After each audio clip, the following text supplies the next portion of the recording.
বাসায় যদি সামান্য একটু লাচ্ছা সেমাই থাকে তাহলে এই রেসিপিটা অবশ্যই বানাবেন। নাস্তাটা খেতে এতটাই মজার হয় যে এটা একবার বানানোর পর এখন আমার বাসাতে মাঝে মধ্যেই এটা বানাতে হয়। তাছাড়া মেহমান আসার আগেও ডেজার্ট হিসাবে এই নাস্তাটা আগে থেকেই বানিয়ে রাখতে পারেন। তো সেমাইয়ের মজার এই নাস্তাটা বানানোর জন্য চুলায় ফ্রাই প্যান বসিয়ে 2 টেবিল চামচের মতো ঘি দিয়ে দিয়েছি। তারপর এখানে আমি 1 প্যাকেটের 4 ভাগের 1 ভাগ লাচ্ছা সেমাই দিয়ে দিচ্ছি, সাথে সামান্য কিছুটা লবণ দিয়ে দিয়েছি। এখন একটু সময় নিয়ে মিডিয়াম আঁচে সেমাইগুলোকে ভেজে নিতে হবে। আমি হালকা একটু এরকম লালচে করে সেমাইগুলোকে একদম মুচমুচে করে ভেজে নিয়েছি।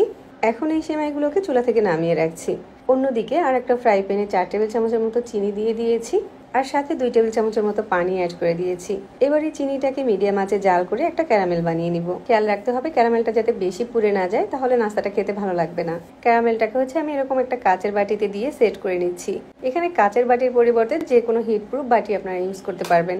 ক্যারামেলটা যখন বাটির সাথে ভালোভাবে সেট হয়ে গিয়েছে তখন ভেজে রাখা সেমাইগুলোকে দিয়ে দিচ্ছি, আর চারদিকে একটু ভালোভাবে বিছিয়ে দিচ্ছি। যে বাটিতেই নাস্তাটা সেট করেন না কেন বাটির অর্ধেকটা পরিমাণ সেমাই নিতে হবে। এই নাস্তাটা বানাতে খুব বেশি সেমাইয়ের প্রয়োজন হয় না। এরপর আমাদের লাগবে 2টা ডিম। আমি এখানে 2টা ডিম নিয়ে নিয়েছি। 2টা ডিমকেই আমি বাটিতে ভেঙে নিয়েছি, আর সাথে দিয়ে দিচ্ছি 1/4 কাপ পরিমাণ চিনি।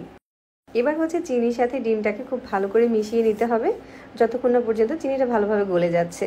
চিনিটা যখন ভালোভাবে গলে গিয়েছে তখন আমি এখানে দিয়ে দিচ্ছি 1 কাপ পরিমাণ তরল দুধ, আর দুধটাকে আমি আগেই জাল করে কিছুটা ঘন করে রেখেছিলাম। এবার এই সব কিছু একসাথে ভালোভাবে মিশিয়ে নিতে হবে। ডিম আর দুধের মিশ্রণটা ভালোভাবে মেশানো হয়ে গেলে এই মিশ্রণটাকে আমি সেমাইয়ের উপর দিয়ে দিচ্ছি। দুধ আর ডিমের মিশ্রণের সাথে সেমাইটাকে একটু নেড়েচেড়ে মিশিয়ে দিচ্ছি। মেশানোর আগে খেয়াল রাখতে হবে সেমাইটা যাতে পুরোপুরি ঠান্ডা থাকে। এখন সেমাই, দুধ, ডিমের এই মিশ্রণের বাটিটাকে আমি ভাপে বসিয়ে দিব। এরপর যেটা করতে হবে চুলার আঁচটাকে একদম মিডিয়াম টু লোতে করে দিতে হবে। তারপর ঢাকনা দিয়ে ঢেকে এটাকে ভাপিয়ে নিতে হবে। আমি এই নাস্তাটাকে 15 থেকে 20 মিনিটের মতো ভাপিয়ে নিয়েছি। টুথপিক দিয়ে চেক করে নিচ্ছি যে ভিতরে কোনো কাঁচা আছে কিনা। এবার এই বাটিটাকে আমি নর্মাল ফ্রিজে 1 ঘন্টার মতো রেখে দিব সেট হওয়ার জন্য। চুলা থেকে নামিয়ে সাথে সাথেই কিন্তু এটাকে মোল্ড আউট করতে যাবেন না, তাহলে নাস্তাটা ভেঙে যেতে পারে।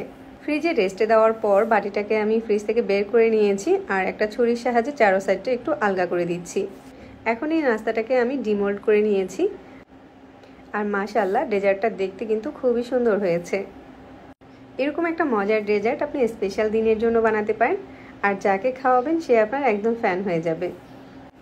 ছুরি দিয়ে ডেজার্টটাকে আপনি আপনার পছন্দ অনুযায়ী কেটে নিতে পারেন।